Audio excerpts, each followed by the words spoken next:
I just want you to puncture your forehead. Yeah, probably tip. Heads up, Mike, heads up. Bleed.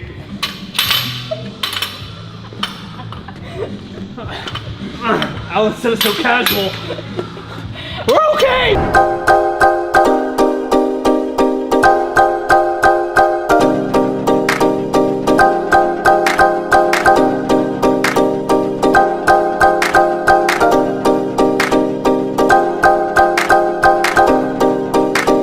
We're here with Bianca.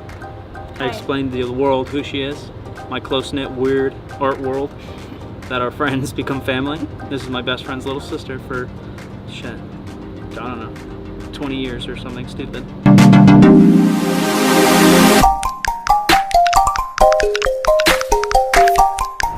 But she lifted some weights with me about 8 years ago, and then now she's off doing artsy things by herself and is gonna power lift. Yeah, my first meet, November 11th. You're actually almost exactly 11 weeks out. Oh, Jesus. So what questions do you have for me? What's crossing your mind? Okay.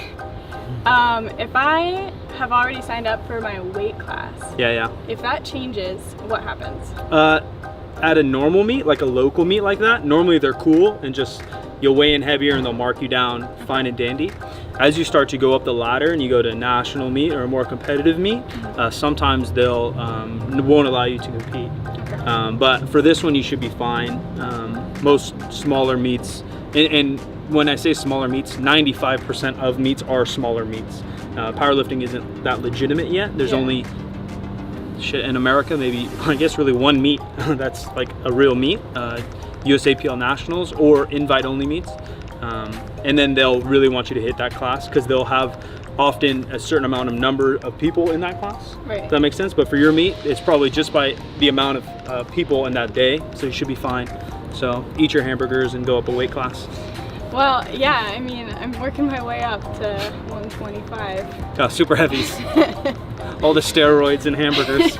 That's another question. Should I be taking other supplements other than protein? No. Okay. Yeah, I wouldn't worry about it. Especially just in general, you know, like you could take general health things if you wanted. Yeah. Multivitamin, fish oil, whatever it is that you think helps you. But the only thing that I would say changes in life or training when going towards a meet is now you have a goal. And so you have a certain amount of weeks to work towards that goal. And we already talked off camera, but you have someone helping you with some programming. And that's the only really thing that changes is the type of programming to prepare you for that day. Yeah. Otherwise, I literally wouldn't change a thing. If you want to get more serious about it, you can start to take away extracurricular activities like hiking or bike riding and stuff the closer you get to a meet, just so your body can be more prepared and repaired to portray your strength. But whatever you're doing right now, do it. And then the other thing kind of in that world is don't try anything weird or new, and that's supplements or stuff. You know, if you are taking a meet seriously, you signed up, you put some money down. Yeah. You want to do the best you can, so don't all of a sudden start to bike ride 10 miles a week. Right. If you've been doing it, fine. But one, chance of injury goes up because lifting is going to get harder, and then two, you take away the chance of doing your best at the meet. So if my squat is out 205 right now, what should I have, like a goal in mind, or like is it feasible to try and squat twice my body weight 11 weeks out? Or I think for you it definitely is, and it'll depend on like training age. And although you've lifted on and off for 8 years, it hasn't been consistent 8 years, so like your strength still has, you still have a high ceiling, and so for you I think that's probably a pretty decent goal. And then just know that with the goals of lifting a weight in general, so say you want to squat 240, right, you squat 205 fairly easy today, with no belt and no knee sleeves and no formal training. 240 in 11 weeks or something I think is possible, but you have to know that now on meet day there's different things that happen. Right. There's timing of your warm-ups. Once they call your name, you have 2 minutes to go on the platform and do your squat. There's commands. So they're gonna have to say like, okay, you walk the weight back and you have to stand there until they say squat. And then you have to come up and hold it until they say rack.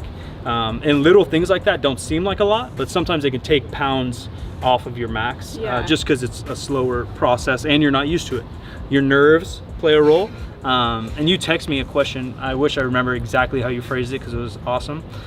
Something about as if you can evolve into Dwayne Johnson like a Pokemon would evolve on game day.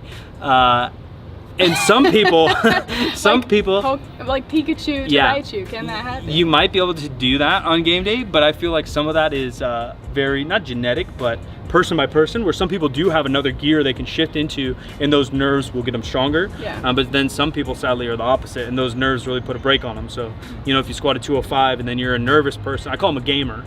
If you're a gamer, you might be able to just show up right now and squat 240 because you're so hyped to perform.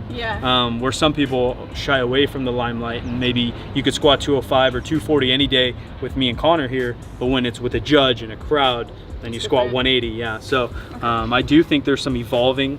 What is it, candy? For Pokemon? Yeah, there's candy, right? Yeah, I think you get some candy. It was called something candy. Yeah, and it'll boost you up a level. These guys are gonna talk so much shit like, Mike, you say you're a gamer and you don't even remember the fucking name.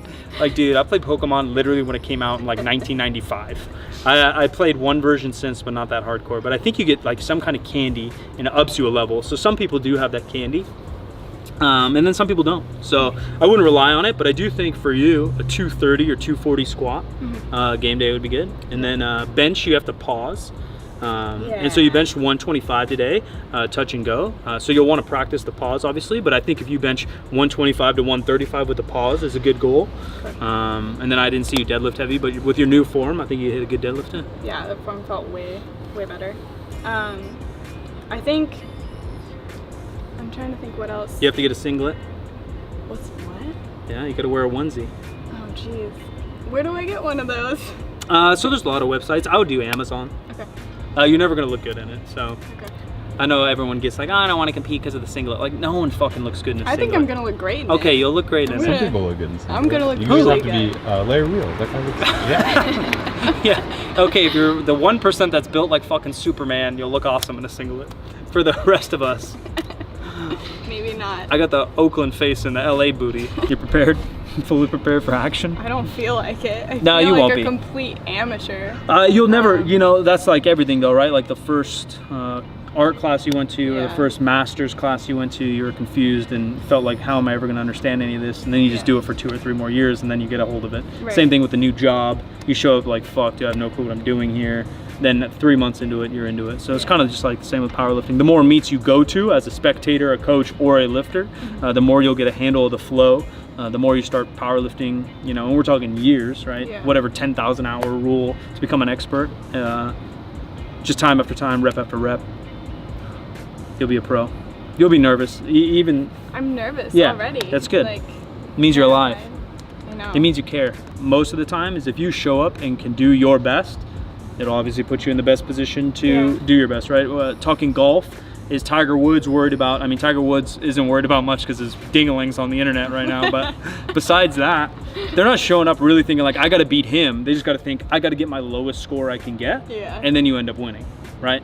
So it's kind of the same with powerlifting. If you lift the most amount of weight that you can on that day and kind of stay in your zone, you get the best chance to win. So we could get your followers right now if you want. The occasional hot dog selfie and... Hot dog selfie? What the hell does that mean? Pervert? I'm like holding a hot dog, or there's a hot dog like in my hand.